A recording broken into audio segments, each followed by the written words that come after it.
Okay. Alright guys, so I had people asking me how I do the vinyl on paper or the heat transfer on paper. Here's one that I just did. So it's a butterfly and I cut it in half because we can make our own custom paper.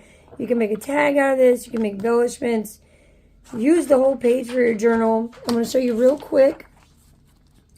So you're just going to lay the heat transfer on top of your paper. That's it. Because you have this protective film which is going to protect your paper. Now your paper will bend slightly, okay? But we're just going to go over it. And the best thing to do is go over it really well. Don't stay in one spot for too long because we don't need Smokey the Bear after us because we started a fire. Okay? So just go over your paper, or your heat transfer, I'm sorry, with your iron. And what you're going to do is go over it really well and then let it cool, okay? And then you can peel off your protective layer. Now, if something is coming up on you, just put it back down and go over it again. It's so easy, okay?